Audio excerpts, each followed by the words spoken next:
Assalamualaikum warahmatullahi wabarakatuh. Salam merdeka untuk kita semua.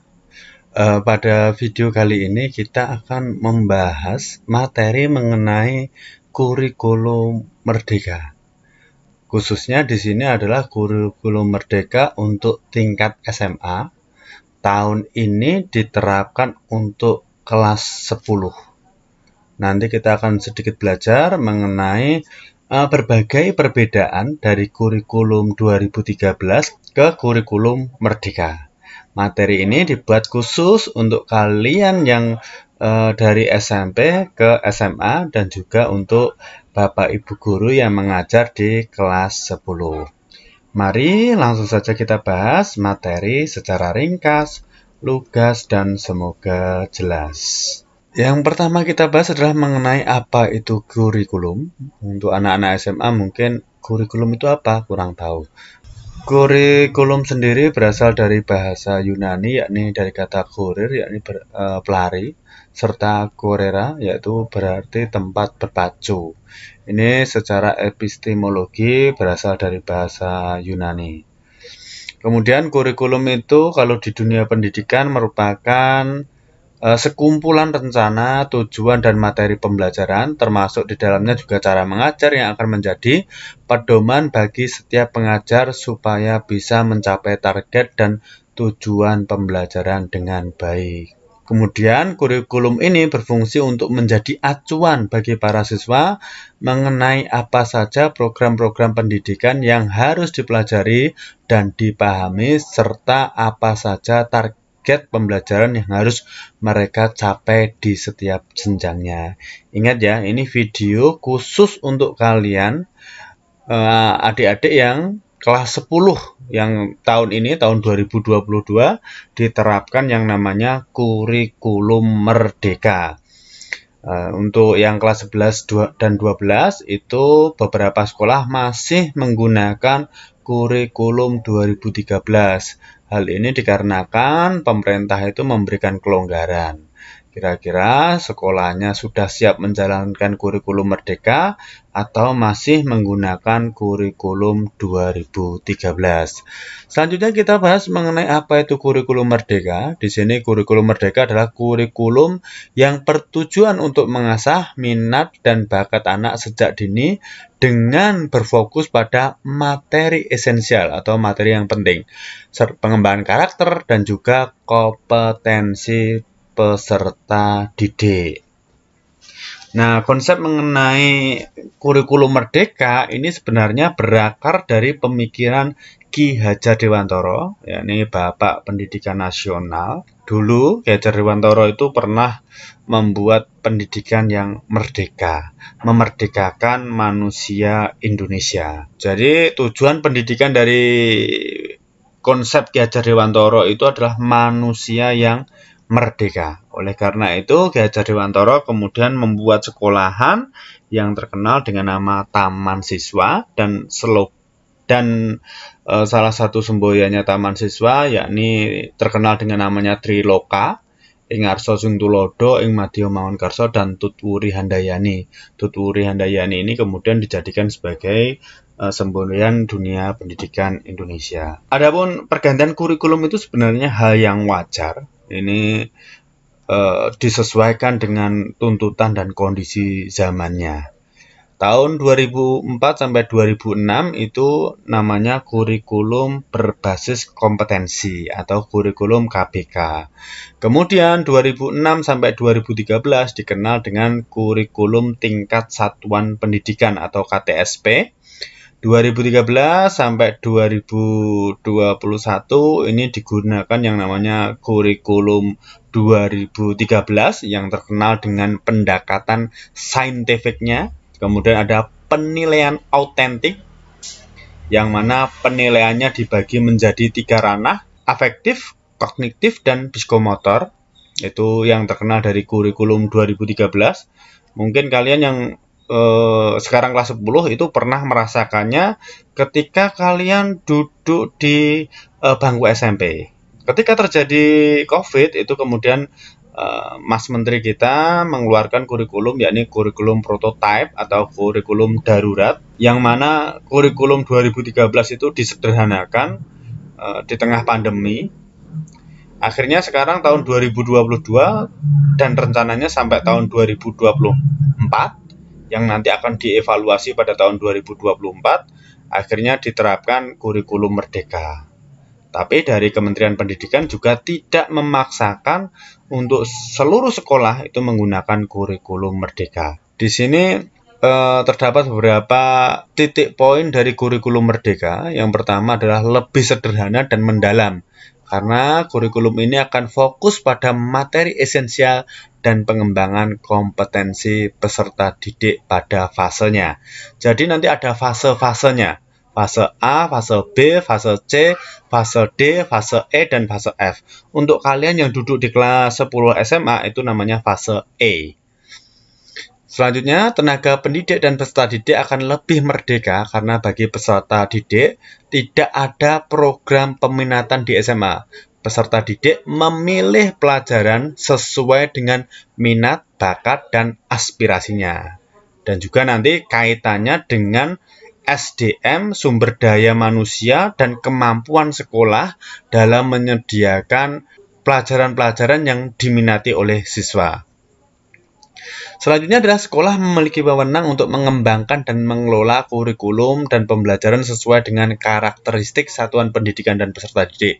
Ini kalau dipikir-pikir sama dengan KTSP sebenarnya. Apa itu pembelajaran inklusi atau inklusif? Ini merupakan pembelajaran yang mana peserta didik antara satu dengan yang lain itu memiliki kelainan dan memiliki potensi kecerdasan atau bakat minat yang berbeda-beda.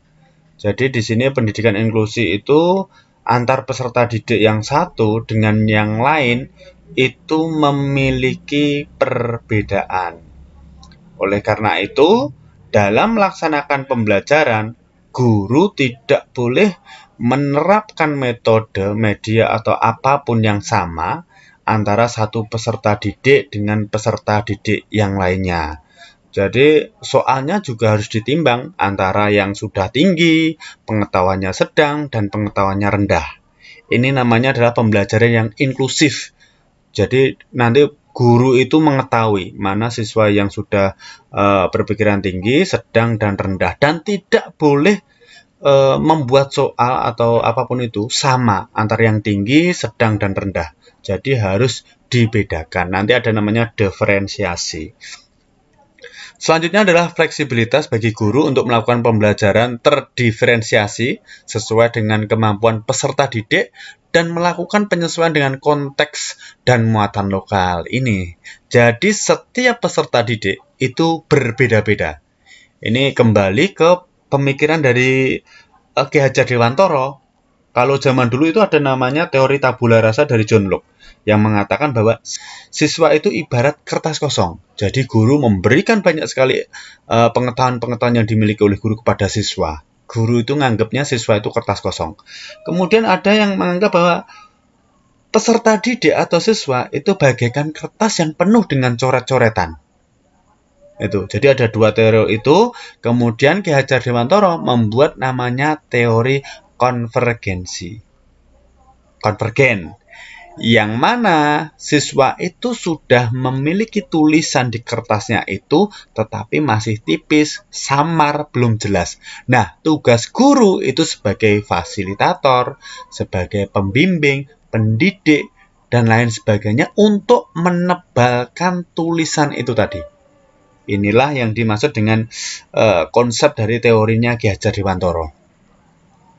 Jadi setiap peserta didik itu mesti memiliki kemampuan yang berbeda-beda. Selanjutnya adalah nanti ada yang namanya proyek pelajar Pancasila. Apa itu? Di sini ini merupakan profil pelajar Pancasila. Yang pertama adalah beriman, bertakwa kepada Tuhan Yang Maha Esa, dan berakhlak mulia. Kemudian ada mandiri, bernalar kritis, kemudian berkebinekaan global, bergotong royong, dan kreatif. Inilah yang dimaksud dengan elemen kunci dari profil pelajar Pancasila. Selanjutnya adalah tipe-tipe kegiatan pembelajaran pada kurikulum Merdeka. Di sini ada pembelajaran intrakurikuler. Di sini dilakukan secara terdiferensiasi sehingga peserta didik memiliki cukup waktu untuk mendalami konsep dan menguatkan kompetensinya. Hal ini juga memberikan keleluasaan bagi guru untuk memilih perangkat ajar yang sesuai dengan kebutuhan dan karakteristik peserta didik.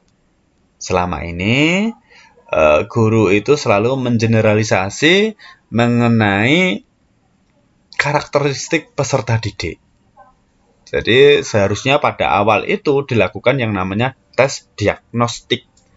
Jadi mengetahui apa potensi peserta didik, mengetahui apa bakat dan minat peserta didik. Tuh, sekarang sudah dipikirkan. Jadi kelas 10 itu nanti sudah berpikir, nanti ke depannya saya itu mau seperti apa. Kemudian ada pembelajaran co-kurikuler. Di sini berupa proyek penguatan profil pelajar Pancasila yang tadi ada 6 tadi, berprinsip pada pembelajaran interdisipliner yang berorientasi pada pengembangan karakter dan kompetensi umum. Selanjutnya yang ketiga adalah pembelajaran ekstrakurikuler, dilaksanakan sesuai dengan minat murid dan sumber daya satuan pendidik. Jadi semuanya itu dikembalikan kepada sumber daya satuan pendidik. Kalau sekolahnya tidak mampu menyediakan, ya bagaimana? Berarti tidak bisa dilakukan. Tuh. Selanjutnya adalah kurikulum Merdeka untuk jenjang SMA. Ini beberapa yang baru. Misalnya saja di sini, tidak ada penjurusan pada kelas 10.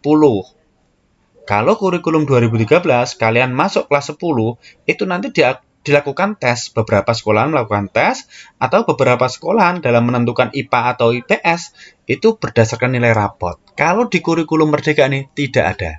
Jadi nanti kalau kalian kelas 10, itu kelas 10A, 10B, 10C, 10D, sampai berapa rombel di sekolahan kalian. Tapi kalau kurikulum 2013, itu ada... Kalau di sekolahnya ada 2 peminatan, misalnya IPA dan IPS, nanti ada kelas 10-nya 10 IPA 1, 10 IPA 2, 10 IPA 3, dan selanjutnya IPS-nya juga ada 10 IPS 1, IPS 2, IPS 3. Nanti mata pelajarannya juga berbeda. Nah, kalau yang kurikulum Merdeka ini, pelajarannya sama dengan pelajaran saat SMP. Kalau kurikulum 2013 misalnya, kalau kalian ambil jurusan IPS, peminatan IPS, nanti di situ ada sosiologi, ekonomi, kemudian geografi, itu berdiri sendiri-sendiri. Tapi kalau kurikulum Merdeka itu tidak. Itu menjadi satu, yaitu IPS. Pelajaran IPS seperti kalian SMP. Jadi IPS itu ada ekonomi, sosiologi, kemudian geografi. Kalau sejarah itu merupakan pelajaran wajib. Misalnya saja kalian IPA. Kalau IPA di SMP itu namanya IPA terpadu. Tapi kalau kurikulum 2013, ketika kalian masuk SMA dan memilih jurusan IPA, nanti ada pelajaran fisika, biologi, dan kimia. Itu berdiri sendiri-sendiri. Tapi kalau kurikulum Merdeka ini tidak. Kurikulum Merdeka ini semua terpadu menjadi satu. Nanti tergantung sekolahnya itu mau menggunakan bagaimana sistemnya. Apa yang ngajar itu sistem blok, atau bagaimana itu tergantung dari pihak kurikulumnya. Selanjutnya adalah adanya proyek profil pelajar Pancasila. Pemerintah itu sudah memberikan beberapa tema yang berkaitan dengan profil pelajar Pancasila. Nanti kita bahas pada video yang lain. Jadi dalam kurun waktu 1 tahun itu, peserta didik nanti diwajibkan untuk menyelesaikan tema-tema tersebut. Kalau tidak salah kurang lebih 7 tema. Nanti kita bahas pada video yang lain. Kemudian tidak ada pemisahan di antara 3 ranah penilaian. Tadi sudah disinggung sebentar bahwa pada kurikulum 2013 itu dibagi. Ada penilaian keterampilan atau yang namanya afektif. Kemudian ada namanya penilaian pengetahuan atau kognitif. Ini kalian menjumpai ketika kalian duduk di SMP. Rapot kalian itu ada pengetahuan, nilai pengetahuan, ada nilai keterampilan. Nah, kalau kurikulum Merdeka tidak, nilainya 1. Selanjutnya adalah kurikulum Merdeka menerapkan penilaian berdasarkan fase. Nah, di SMP ini terdiri dari 2 fase, yakni fase E, umumnya setara dengan kelas 10, kelas 10 itu fasenya fase E. Jadi, fase sebelumnya itu SMP dan SD. Dan fase F itu kelas 11 dan 12. Jadi, berdasarkan fase-fasenya. Selanjutnya kelas 11 nanti siswa memilih mata pelajaran sesuai dengan bakat dan minatnya. Nanti bisa memilih. Siswa itu bisa memilih beberapa mata pelajaran yang ingin diambil. Itu. Ada pelajaran yang wajib, ada yang pilihan. Nah, siswa itu bebas memilih. Tapi kembali lagi, harus sesuai dengan kemampuan sekolah masing-masing. Selanjutnya adalah fase F untuk kelas 11 dan kelas 12. Struktur mata pelajaran dibagi menjadi 5 kelompok utama, yakni kelompok mata pelajaran umum, kemudian ada kelompok mata pelajaran matematika dan ilmu pengetahuan alam atau MIPA, kemudian ada kelompok mata pelajaran ilmu pengetahuan sosial, ada kelompok mata pelajaran bahasa dan budaya, dan juga ada kelompok mata pelajaran vokasi dan prakarya. Jadi ini adalah beberapa perbedaan atau beberapa perubahan dari kurikulum 2013 menjadi kurikulum Merdeka. Bagi kalian yang kelas 10 harus segera beradaptasi dengan hal-hal yang baru terkait dengan kegiatan belajar mengajar. Semoga bermanfaat. Mohon maaf apabila ada kesalahan. Wassalamualaikum warahmatullahi wabarakatuh.